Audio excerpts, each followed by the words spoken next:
एक ऐसी murder mystery जो सही में आपका दिमाग घुमा देगी। आखिर इस लड़की का मर्डर हुआ कैसे, वो भी पहाड़ों के बीच में। पुलिस को ना कोई सबूत मिलता है ना कोई विटनेस। आखिर ऐसा कैसे, मर्डर किसने किया। जैसे जैसे कहानी आगे बढ़ती है सामने आने लगते हैं बहुत सारे ट्विस्ट एंड टर्न्स। तो आज मैं जिस मूवी को लेकर के आया हूँ वो है 2021 में रिलीज हुई मनोज बाजपेयी की एक mystery thriller film silence can you here it, जिसे आप ZEE5 पे देख सकते हैं। वीडियो स्टार्ट करने से पहले आप सभी से एक रिक्वेस्ट है कि वीडियो को लाइक करें और चैनल को सब्सक्राइब जरूर करें। मूवी की शुरुआत में हम 3 लड़कों को देखते हैं जो ट्रैकिंग करने के लिए आते हैं। तीनों बहुत मौज मस्ती करने लगते हैं, लेकिन थोड़ी देर के बाद उन लोगों को फोन की घंटी सुनाई देने लगती है। वो तीनों अपना फोन चेक करने लगते हैं, मगर तीनों में से किसी का फोन नहीं बज रहा था। तीनों लड़के चारों तरफ फोन को ढूंढने लगते हैं और तभी वहाँ पर उन तीनों को एक लड़की की मरी हुई डेड बॉडी दिखाई देती है। तीनों लड़के तुरंत पुलिस को इन्फॉर्म कर देते हैं और पुलिस की टीम आने के बाद उस लड़की को उठाकर पोस्टमार्टम के लिए ले जाया जाता है। यहाँ हमें पता चलता है कि इस लड़की का नाम पूजा चौधरी है। पूजा के घर में मातम छा गया था।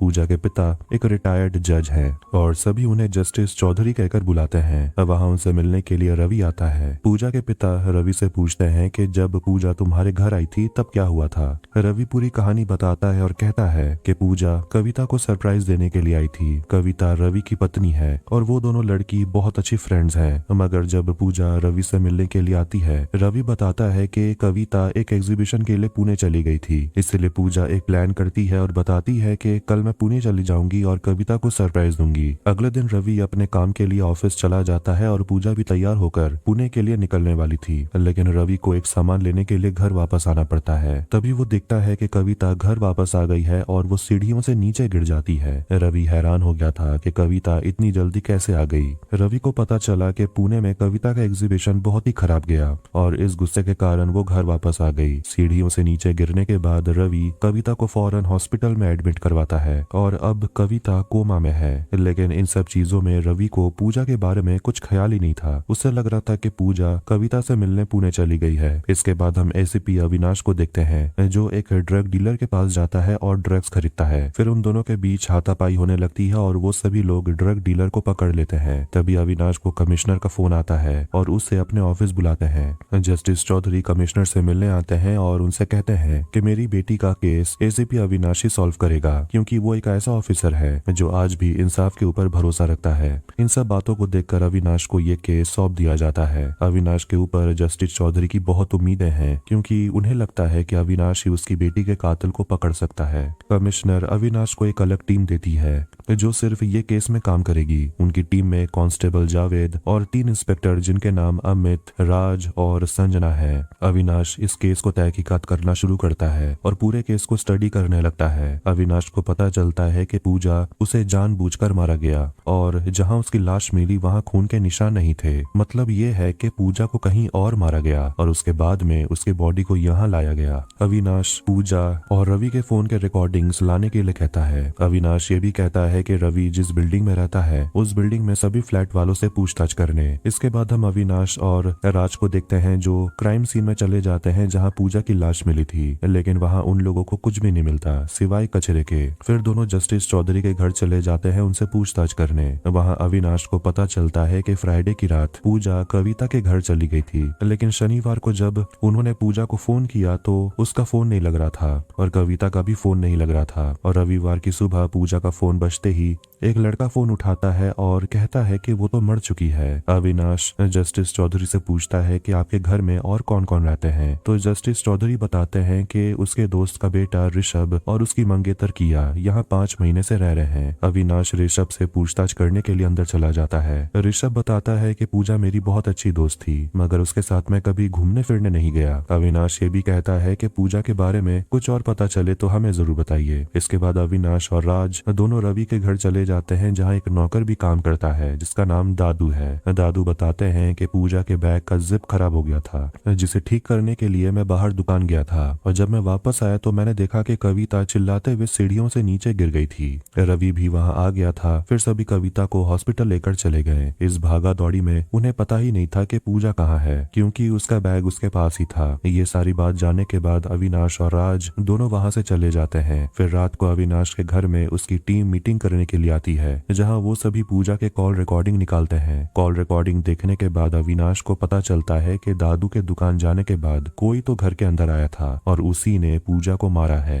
अगले दिन अविनाश रवि से मिलने के लिए हॉस्पिटल चला जाता है क्योंकि हॉस्पिटल में रवि की बीवी कविता एडमिट थी। रवि अविनाश को देखकर चौंक जाता है क्योंकि उसे लग रहा था कि अविनाश उसकी बीवी को तंग कर रहा है। अविनाश सिर्फ रवि से मिलने के लिए आया था। रवि बताता है कि फ्राइडे के दिन में 10 बजे वो अपने ऑफिस के लिए निकल गया था और वापस एक पेन ड्राइव लेने के लिए वो घर वापस आया था। तभी उसने देखा कि उसकी पत्नी कविता सीढ़ियों से नीचे गिर गई थी। रवि से पूछताछ करने के बाद अविनाश राज को रवि के फोन रिकॉर्डिंग्स निकालने के लिए कहता है। इसके बाद ऋषभ को देखते हैं जो पुलिस स्टेशन आता है और पूजा के फ्रेंड की लिस्ट संजना और अमित को दे देता है। ये भी कहता है कि इसमें पूजा के कुछ फोटोज और ज्वेलरी है। फिर संजना रात के समय अविनाश के घर मीटिंग के लिए चली जाती है, जहाँ संजना बताती है कि वो पूजा के घर छानबीन करने के लिए गई थी, मगर वहाँ उसे कुछ भी नहीं मिला। संजना ये भी बताती है कि पूजा बहुत सारे डेटिंग एप्स में रजिस्टर्ड थी, लेकिन कुछ महीनों से वो एप्स को यूज नहीं करती थी। वो ये भी कहती है कि जिस दिन वो मरी उसे आखिरी बार वर्ली में देखा गया था। ये सुनकर अविनाश समझ जाता है कि पूजा पैदल ही बाहर गई थी और संजना को आसपास के इलाके की छानबीन करने के लिए वो कहता है। फिर जब संजना घर जाने के लिए निकलती है तो गलती से एक फोटो फ्रेम से वो टकरा जाती है। अविनाश बताता है कि इस फोटो फ्रेम में वो उसकी बेटी और उसकी बच्ची की फोटो है और उसकी पत्नी 8 साल पहले ही अविनाश को छोड़कर चली गई और उसकी बेटी भी उसकी पत्नी के साथ लंदन में रहती है। ये सुनकर संजना को थोड़ा बुरा लगता है। तभी अविनाश को उसकी माँ का फोन आता है और उसकी माँ बताती है कि उसे डांस के लिए साहित्य अकेडमी अवार्ड से सम्मानित किया जाएगा। अविनाश बहुत खुश हो जाता है। अगले दिन अविनाश फिर से अपनी टीम के साथ मीटिंग करता है, जहां राज बताता है कि सिक्योरिटी के मुताबिक शनिवार को कोई भी आदमी रवि के घर नहीं आता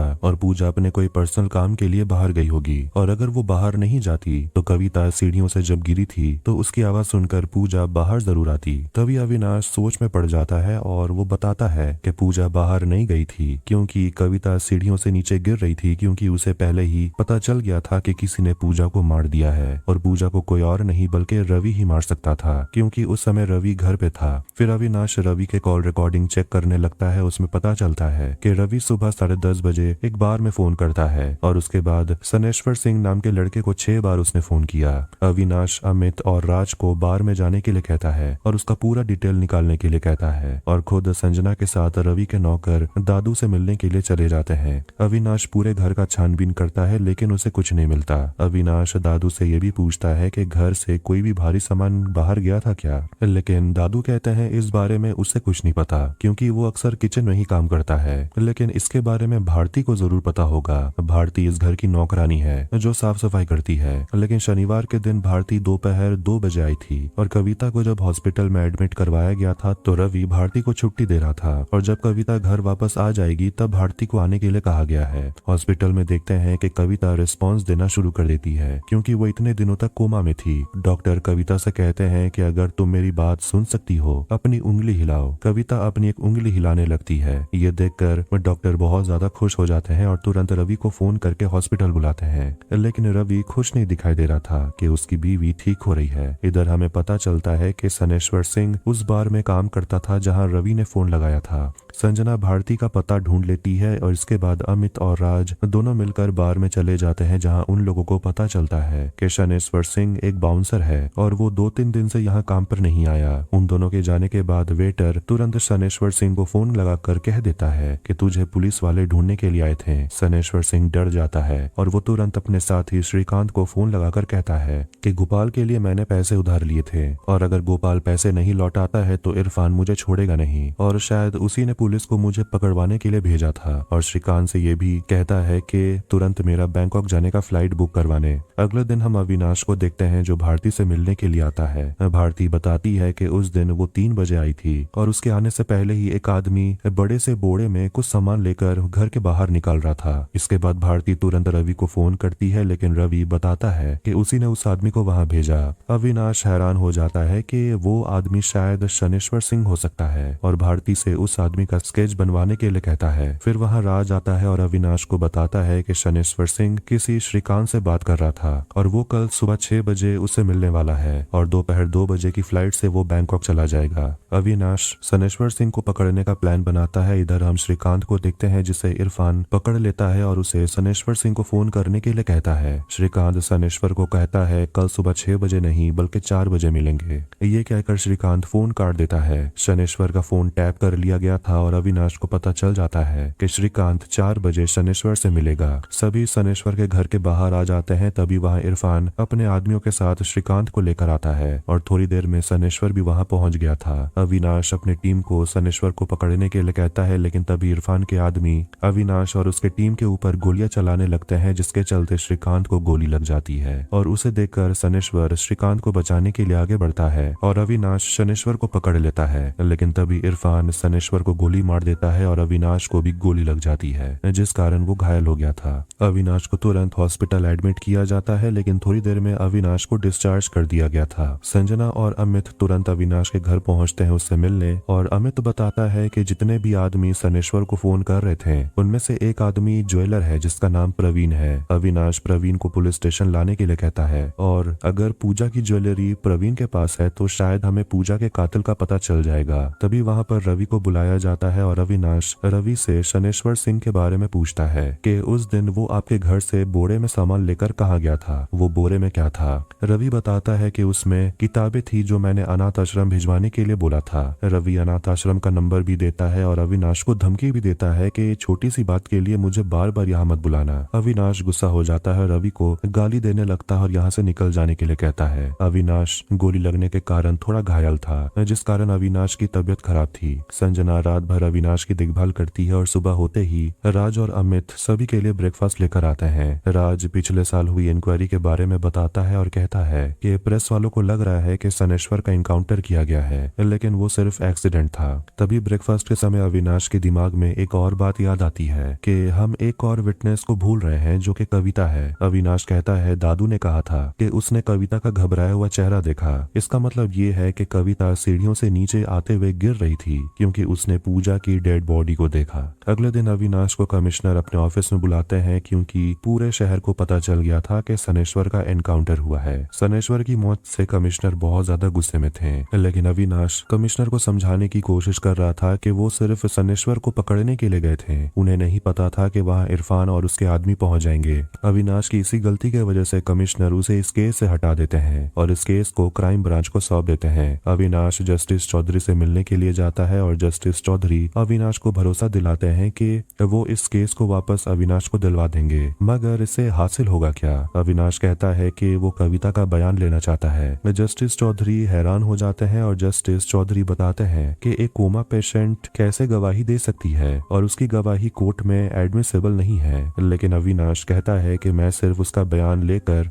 कोर्ट में पेश करूंगा और इसके लिए जस्टिस चौधरी अविनाश को सिर्फ 24 घंटे का समय देते हैं। अगले दिन टीवी में दिखाया जाता है कि अविनाश को एक विटनेस मिला है जो हॉस्पिटल में एडमिट थे और ये न्यूज रवि सुन लेता है और उसे पता चल जाता है कि अविनाश कविता के पास गया है। इधर अविनाश हॉस्पिटल पहुंच जाता है और कविता से बात करने की कोशिश करता है। रवि भी वहां पहुंच गया था और जस्टिस चौधरी भी वहां आते हैं। रवि अविनाश को कविता से बात करने के लिए मना करता है क्योंकि वो एक कोमा पेशेंट है, लेकिन जस्टिस चौधरी रवि को समझाते हैं कि अगर तुमने कुछ किया ही नहीं है तो अविनाश को कविता का बयान लेने दो। अविनाश कविता से एक सवाल पूछते हैं कि क्या आपने अपने पति को पूजा का खून करते हुए देखा, अगर देखा है तो अपनी उंगली उठाइए। कविता उंगली नहीं उठाती। अविनाश दूसरा सवाल पूछता है कि आपके पति रवि खन्ना ने पूजा का कत्ल नहीं किया, अपनी उंगली उठाइए। कविता अपनी उंगली उठा देती है। रवि ये देखकर खुश हो जाता है, लेकिन आखिरी सवाल अविनाश पूछता है क्या पूजा का खून आपके आने से पहले हुआ था। ये सुनकर रवि गुस्सा हो जाता है और अविनाश के बीच हाथापाई होने लगती है। तभी कविता अपनी उंगली उठा देती है, मगर उसकी उंगली कोई देखता ही नहीं। जस्टिस चौधरी अविनाश के ऊपर और ज्यादा गुस्सा हो जाते हैं और उसे यहाँ से जाने के लिए कहते हैं। घर वापस आने के बाद अविनाश रवि के घर के बाहर सिक्योरिटी गार्ड का रजिस्टर लेकर आता है और उसमें एक सुराग उसे मिलता है, जिसके तुरंत बाद अविनाश अपनी टीम के साथ जस्टिस चौधरी के घर चला जाता है जहाँ रवि भी था। अविनाश अपने साथ कबीर को भी फोन कर देता है। इधर कबीर रवि खन्ना के घर पहुंचता है सर्च वारंट लेकर और पूरे घर की तलाशी लेने लगता है। ये सब देखकर दादू रवि को फोन करने की कोशिश करते हैं, लेकिन रवि का फोन साइलेंट था। अविनाश ऋषभ से पूछता है कि शनिवार के दिन तुम कहाँ थे। ऋषभ बताता है कि वो फ्राइडे के दिन अपने दोस्त निखिल के घर पर था और शनिवार को वो घर वापस आया। अविनाश ये भी कहता है कि रास्ते में आते समय क्या वो रवि के घर गया था, लेकिन ऋषभ मना करता है। पर सिक्योरिटी के रजिस्टर में सुखबीर के नाम से ऋषभ ने ही साइन किया था। अविनाश बताता है कि असली सुखबीर का सिग्नेचर अलग है और तुम्हारा सिग्नेचर अलग है। ये सब जानने के बाद ऋषभ आखिरकार कबूल कर लेता है कि वो रवि के घर गया था।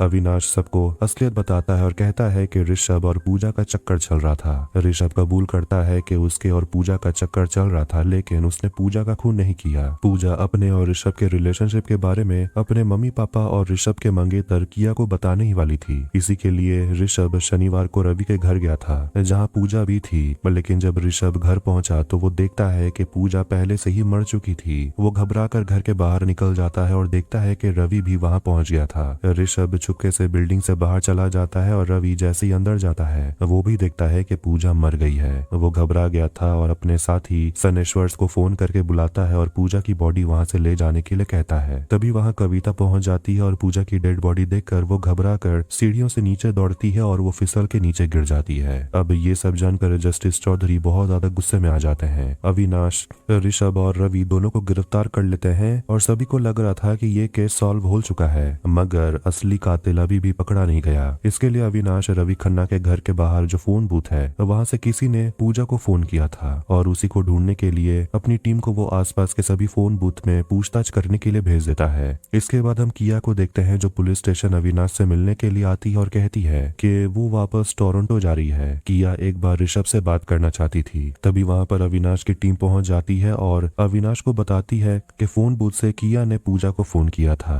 किया का ब्रेसलेट का टुकड़ा अविनाश ने रवि खन्ना के घर में भी देखा था और वही ब्रेसलेट किया अभी पहनी हुई थी और उसे देखकर ही अविनाश पहचान गया था कि पूजा को किया ने मारा है। और यहाँ हमें दिखाया जाता है कि फोन बूथ से किया पूजा को फोन करती है और उसके बाद वो पूजा से मिलने के लिए रवि के घर पहुंच जाती है और पूजा को धमकाने लगती है कि ऋषभ से दूर रहने, क्योंकि वो उसका मंगेतर है। लेकिन पूजा किया को ऋषभ से बात करने के लिए कहती है और दरवाजा बंद कर देती है। लेकिन किया दरवाजा खोलकर अंदर चली जाती है और पूजा से झगड़ा करने लगती है, जिसके बाद किया को और गुस्सा आने लगता है और एक लैंप उठाकर वो पूजा के सिर पे मार देती है, जिस कारण पूजा की वहीं पर मौत हो गई थी। किया ये सब देखकर चौंक जाती है और वहां से भाग जाती है। तभी वहां पर ऋषभ पहुंच जाता है और गलतफहमी के कारण ऋषभ को भी जेल में बंद कर दिया गया था। किया को भी जेल में बंद कर दिया जाता है और इसी के साथ ये फिल्म यहीं पर खत्म होती है। अगर वीडियो पसंद आए तो वीडियो को लाइक करें, चैनल को सब्सक्राइब करें। मिलता है नेक्स्ट वीडियो में। Take care.